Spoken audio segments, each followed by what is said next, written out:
What's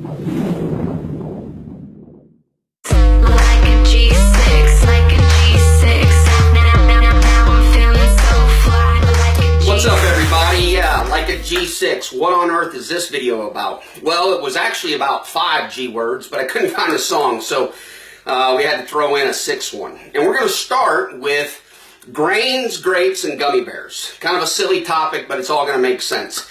And then we're going to introduce you to 5 additional G words that you'll often hear us throw around if you're part of the Prove It community, but maybe you don't understand the depth or the meaning of these words. And we're going to break it down. Ex-athlete, I need it as simple form as possible. We're going to break it down into very layman terms so you'll better understand how not only our Keto OS product functions with the body, but also how both fuel sources, glucose and ketones, can coexist.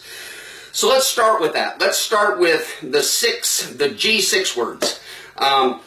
Like a G6, hence the song. So we've got grapes, grains, gummy bears.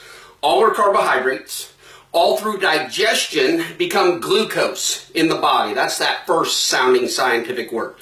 Now, those 3 carbohydrates, those foods, whether it's grains, gummy bears, or grapes, those are all carbs that have a caloric energy yield, 4 calories per 1 gram. So, if you were to look at any product, maybe a loaf of bread, you'll see the number of carbohydrates, times that by 4, and you'll see the total calorie count associated to carbs. So, we take those through digestion, it becomes glucose. Glucose is the first and most common energy source used by the human body. As a matter of fact, most everybody watching, you've never known anything other than glucose since probably you were born, where our body was naturally and natively supposed to operate on ketones. Nevertheless, what happens to glucose? Well, the second G word, glycolysis, introduces enzymes into the mix and breaks that glucose down to create what's called cellular energy. The fancy definition, ATP, adenosine triphosphate. But all you need to know is glucose can be converted and now used as a fuel source by the body called ATP. What happens to the excess glucose? Well, you've probably heard, I don't know, kind of a scientific sounding term called glycogen. Glycogen would be the stored version of glucose. In other words, think of the excess glucose sitting on a shelf waiting to be used, kind of backup storage. Well, that shelf is going to be your liver, which is a small shelf, and then your muscles, the entire muscles in your body, which is going to be that larger shelf. So whenever you talk to an athlete and they kind of hit the wall, or maybe a runner and they hit that bonk, what does that mean? That means they've run through their glucose, all the glycogen has been depleted from their bodies, and now they just kind of hit the wall. They can't go anymore. Their body is shut down. That's why, gosh, if you're an athlete or a trainer of an athlete and you don't take advantage of a glycogen storing, preserving product like Keto OS, you're crazy. You just are crazy. So, we've gone from the gummy bears and the grains and the grapes to glucose. Through glycolysis, we created energy. That excess glucose stored on the shelf is glycogen. And what happens when we run through that glucose? Well, there's another scientific word called glycogenolysis. A little fancy, I'm not all that smart, but basically means turning that glycogen stored in your muscle and liver back into the usable form glucose that, again, as we know, converts to energy. So here's where the rubber meets the road, and it's this final term called gluconeogenesis, something that you don't want your body to utilize. And here's what it is.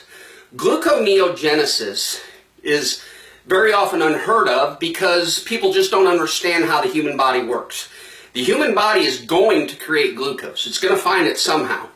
And one of the ways it does it is by tearing down, breaking down protein, which is your muscle, and turning it through that process, gluconeogenesis, into a usable energy source called glucose.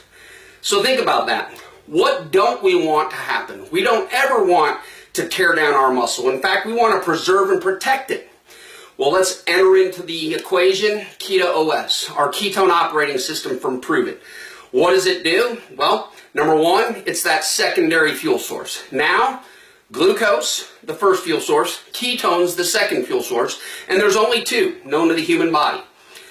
Those can now coexist. And what's important to note is ketones don't require insulin. Glucose does. Ketones have an incredible protein sparing effect, whereas when glucose is eliminated, glycogen is eliminated, our body goes searching through gluconeogenesis to break down muscle. Guess what? Keto OS is going to help preserve and protect that. And then lastly, what does it do for the athlete? What does it do for the everyday average person?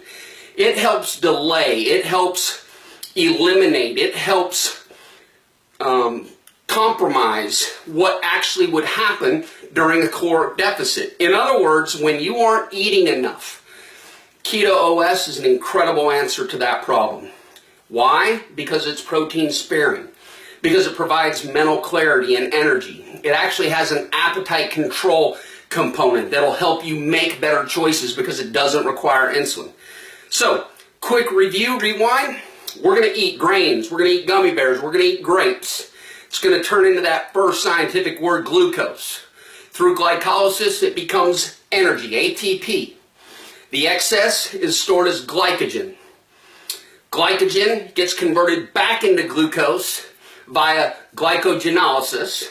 And then what we don't want, this kind of is the anti-keto effect, is gluconeogenesis. And I say that because a lot of people on the Atkins diet, it's high protein, it's high fat. What they don't realize is the body will go find its own glucose and it'll start breaking down muscle and turning it into glucose through that final word, gluconeogenesis.